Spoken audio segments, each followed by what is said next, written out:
Hello, I'm State Representative Barbara Bailey from the 10th Legislative District. Thank you for joining me from our state capitol. We are now in the last few weeks of the legislative session, and a lot of important decisions are being made. At the top of the list is passing a state operating budget, and as you may know, our state is facing a $5 billion budget shortfall. As a leader on House Ways and Means, which is the primary budget committee, I am in the middle of the budget debate. I can tell you that the decisions before are challenging, but that I am keeping a perspective throughout the process. I know that the budget decisions before me are no more difficult than the decisions families and small businesses have to make in these tough times.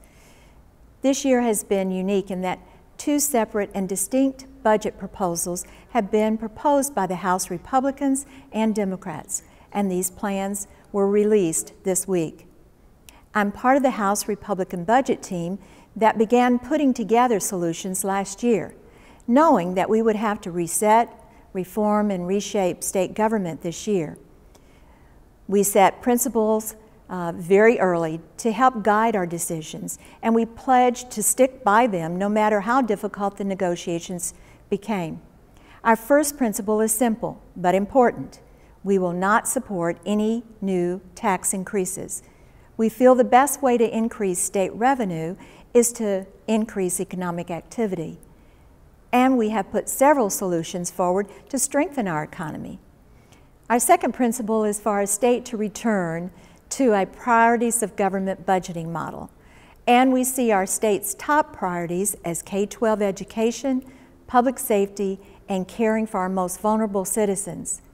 Our third principle is to reject budgeting gimmicks and not allow any one-time monies to pay for ongoing programs. This approach, which has been used for the last few years, only kicks the budget problem down the road, and it has to stop. Our fourth principle and understanding is understanding that we must reset, reshape, and reform our state government. Unfortunately, there is a reluctance to challenge the status quo here in Olympia.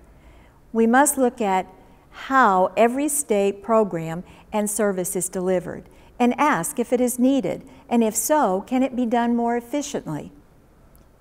And our fifth principle is the most important one. We will only support a budget that is fiscally responsible and sustainable. This includes leaving more than $800 million in the ending fund balance to protect our state from an economic downturn or emergencies. The bottom line is we need a sustainable budget that provides our families and our small businesses with certainty as we move forward.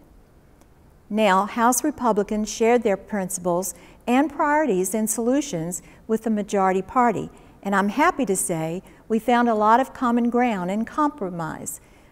Our budget proposals have many similarities, but they also have some key differences. For example, the majority party plans do not prioritize education, and it relies too much on fund transfers, has an uncertain ending fund balance, and most importantly, is not sustainable.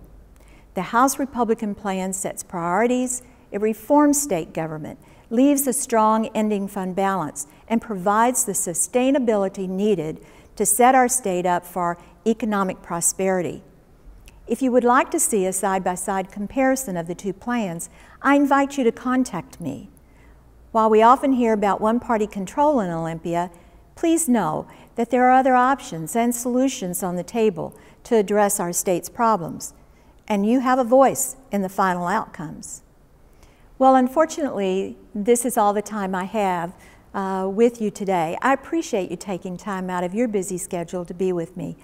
Please contact me if you have any ideas that you would like to share, or if you'd like to receive my email updates. I'm State Representative Barbara Bailey. Take care and go out and make it a great day.